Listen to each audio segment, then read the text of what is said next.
Hey, so I want to share with you today my top 5 favorite books that I've read recently. I'm an avid reader. I love to read. I love to learn new things, and there's just so many great books coming out. So I just wanted to share with you guys, since I was asked by one of my Twitter followers and also a member of my Facebook group. If you're not in my Facebook group, the Raw Food Health Empowerment Circle, definitely click on the link below to get inside the group. My top 5 favorite books I've read recently. Okay, these are not the top 5 ever. They're just the top 5 out of my most recent reads, plus a bonus one that I want to mention. So the first one is Are the Placebo, Making Your Mind Matter by Dr. Joe Dispenza. I love this book, and I think you will too, if you really feel that we have an innate ability to heal ourselves. And he basically makes the case for meditation. He himself had a horrible accident that shattered his spine basically, and he was back to work within 4 months by basically using his mind to heal his body. And he travels the world and does talks and workshops and stuff around the world, teaching people his technique. So definitely pick up that book. It's a great read. And I started reading it around the time I sprained my ankle, and it really resonated with me because I was doing all sorts of things. I had the walking boots, I used comfrey, I was eating anti-inflammatory foods to get the swelling down, I was doing massage therapy and getting some chiropractic work done, and it was taking forever.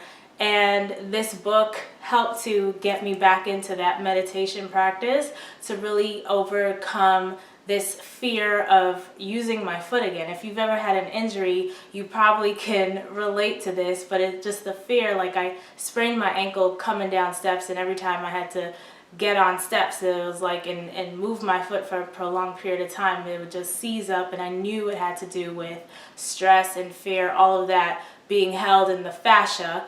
If you don't know what the fascia is, that's basically the connective tissue outside of, under the skin, on top of the muscles, the encasing of the muscles that doctors a long time ago thought was useless, and now work is coming out to show that the fascia actually holds emotions, stress, and past traumas and stuff like that. So definitely pick up the book.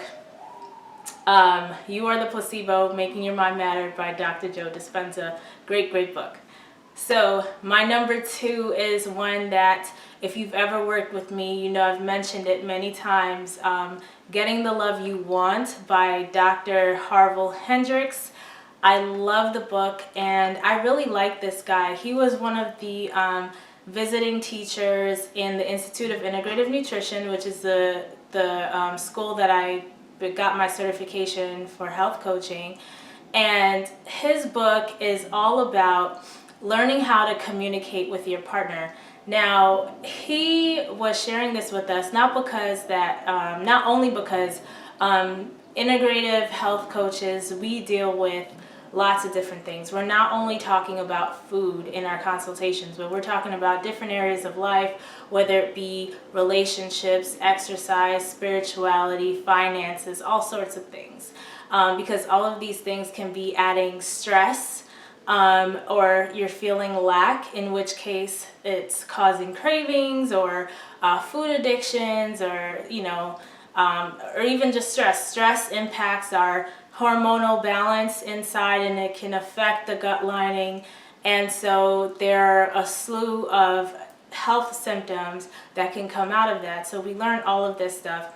Now, Harville Hendrix was divorced once, and was teaching a class, and his students was asking the question basically, why do we have such a high divorce rate? Why do people get divorced? And so he explored this whole notion, and he explored his own divorces, and his own relationship with his ex-wife, and came up with this therapy that he now trains people on called imago therapy, which is basically, it's a technique that we coaches use, and it works really well. And if you can bring that into your marriage, it can work out really well too. And the book really helped me because I started to see my relationship in a different way and start to understand, like, energetically how my husband and I met, what the attraction was. And so one of the things that he talks about in the book is that you are attracted to your caretakers, right? So I know that people have said before, like, young girls are attracted to their dads, and young boys are attracted to their moms or whatever. But Harville Hendrix, he takes it a little bit further than that. It's not necessarily like that exactly. It wasn't exactly like that for me. But I could see that my caretakers are definitely representing themselves in my husband, and what that attraction was, like, why it was there for me and how it's manifest. And so it's just really, really interesting. It's a great book for self-reflection. And if you find yourself in, like, lots of arguments with your spouse or your loved one, any loved one, it could even be a mom or a sister or a brother, a cousin, it's a great book just to learn how to talk with your family members in a way that's safe for everybody, to avoid conflict and arguments and tempers and all of that stuff, and to really build a strong relationship. So it's a great book. I highly recommend. Another one of my favorite people, Dan Buettner, he wrote the book The Blue Zones, and he also wrote this book that's on my top 5 of most recent read books. It's called Thrive, Finding Happiness the Blue Zones Way. And I love this book because he basically did the same thing he did with the Blue Zones, except he focused in on the countries and communities that had the highest ranking of happiness, and went through to kind of decipher, well, what is it that makes them happy? And at the core of it, it is basically the main points that I got out of it that I love is, one, have a sense of humor. Don't take life so seriously. There are people who do not. There are cultures that do not, and they laugh a lot. If you can laugh a lot, it alleviates a lot of stress. And the second major thing that I took away from it is that you really don't need much. In the book, he talks about the fact that after you reach a certain amount of income, which is a pretty average income, I can't remember the number, but it was pretty average. There's a minimal difference in happiness based on finances. So really, at the end of the day, money does not really matter in terms of happiness, okay? So it's the basic things like community, friendships, feeling fulfilled in your work, you know, and he explores all the different stuff. I'm not going to go into it here, but definitely pick up the book and read it if you know somebody that's suffering with depression or who lives in a cold, dark climate. Like I've been living the past 7 years in Chicago. The winters emotionally can be very rough for a lot of people, and I know why. It's so dark, it's so cold, and the energy is just so, it's so heavy.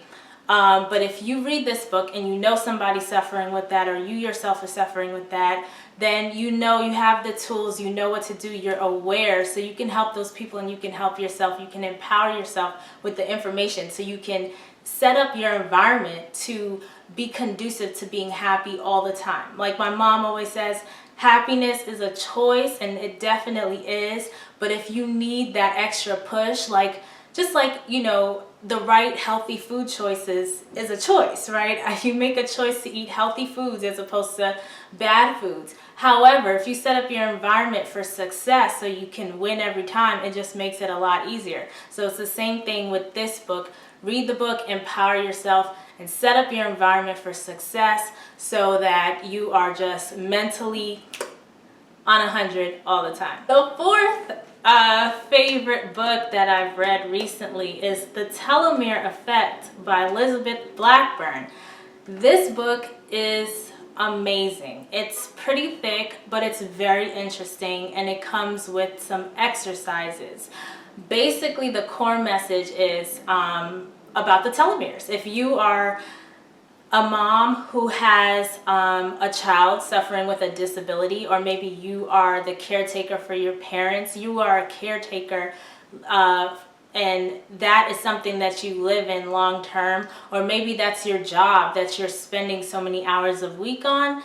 The science shows that your telomeres, which are the caps of your DNA, actually shorten, which is a sign of a shortened lifespan because of the constant inducing of stress on the body that these things do. So, which is quite interesting. We know from a gut perspective that stress disrupts the bacteria, the healthy bacteria in the gut, and can cause all sorts of intestinal disorders, allergies, fibromyalgia, all these like many chronic diseases, right? But to actually see on on the level of like the DNA that it's being affected, our DNA is being affected, and we can therefore even transfer it on to our offspring if we don't make the right adjustments. You know, if the mom is really stressed and the dad's really stressed, and they both then have shortened telomeres, the baby, then the offspring also is going to have shortened telomeres, and how that manifests for the baby as it grows and develops is quite interesting. So if that interests you at all, if you are in the healthcare field, definitely read this book. Many of our doctors have a really tough time because they don't really have balance in their lives. And I'm hoping and feeling that things are slowly changing a little bit for them, because a few doctors have stepped out of that whole model and said, no, enough is enough. We only have 7 minutes with our patients. We ourselves are being run ragged, and it's just not healthy for us. Like Dr. Lissa Rankin comes to mind as an example. But, you know, it's really a horrible situation with the doctors that, you know, they're so stressed out, they're overworked, they're overwhelmed. And while they come into the profession, I feel confident that they go into the profession with the intention to help people, but they're not given the tools to actually create some balance in their own life. Like they're not shown the way to actually look at their own health in a holistic way so that they can take care of themselves, so they have, you know, that energy and that longevity to help other people, so they're in actuality hurting themselves because they're shortening their own lifespan. That goes for nurses, anyone in the healthcare field, or if you as just a person, like I said, you're taking care of a disabled child or a sick child or elderly parents, you know, so you just want to be mindful to have a balanced life, to laugh, read that book, Thrive, The Blue Zone's Way of Happiness by Dan Buettner, and just have some balance in your life so that you can feel replenished. You're not always being drained taking care of others, but you're replenishing your own stock so that you can, you know, enjoy life, because life is short. You don't want to, you know, just give it all up in the name of good, because it really doesn't do that much good if you can't, you know, take care of yourself, you know, and be able to do it for a lot longer. Now, you may be surprised by this other one, because it doesn't seem like a health-related book, but it is. It's like a health empowerment book. And it's actually by my girl, Keke Palmer. You may have seen her in movies, especially Aquila and the Bee. That was pretty popular.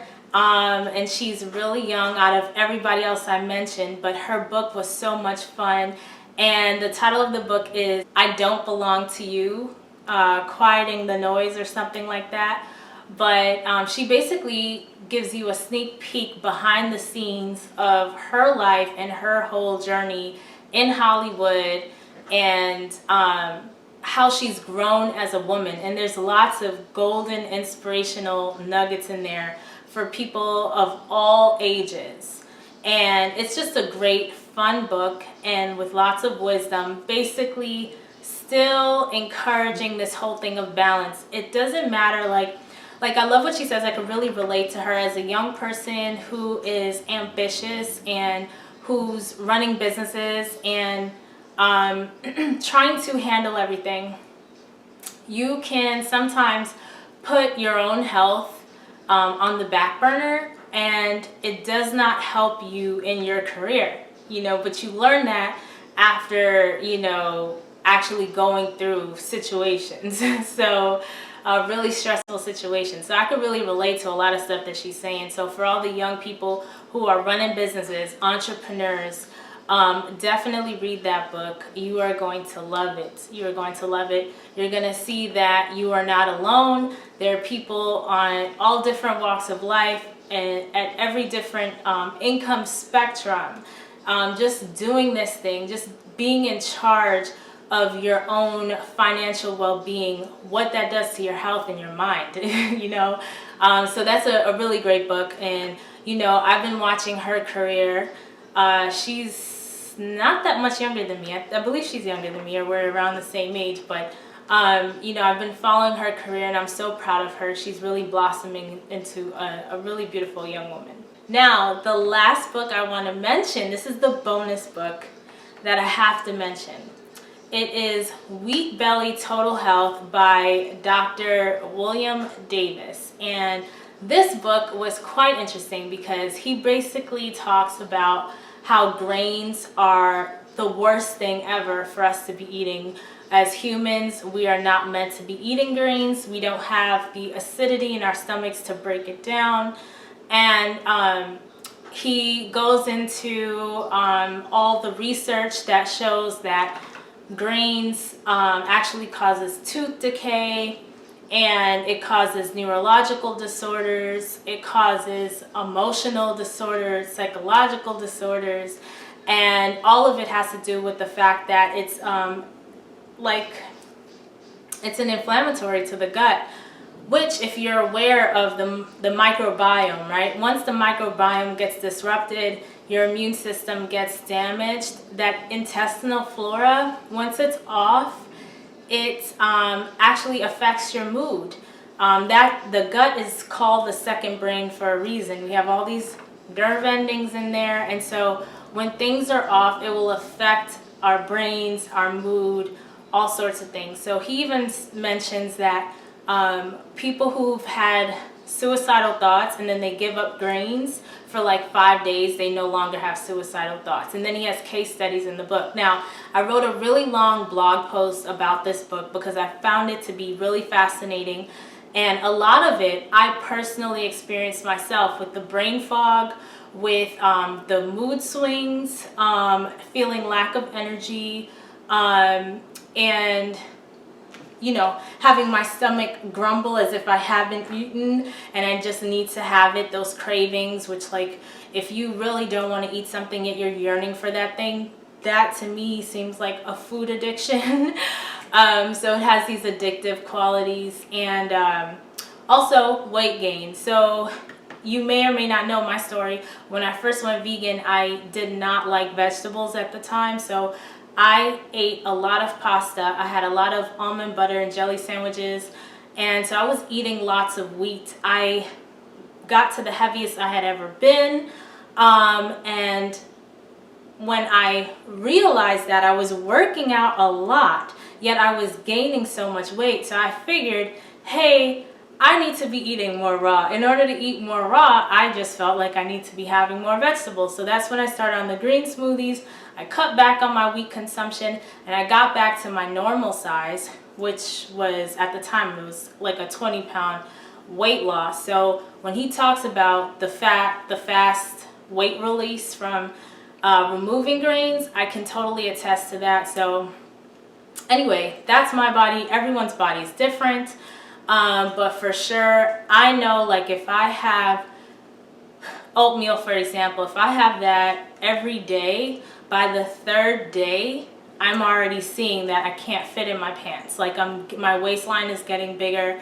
And that's basically because that stuff is just getting stuck or lodged in my stomach. It's not coming out, you know, in a timely manner. Whereas fruits and vegetables, they go right through you. This is not going right through me. So that's been my experience. So I know I gain weight on wheat, and you know, as the years have gone by, my symptoms from wheat consumption has gotten worse and worse and worse. Now, so I'm pretty or trying to be anyway, really strict about eliminating wheat from my diet completely.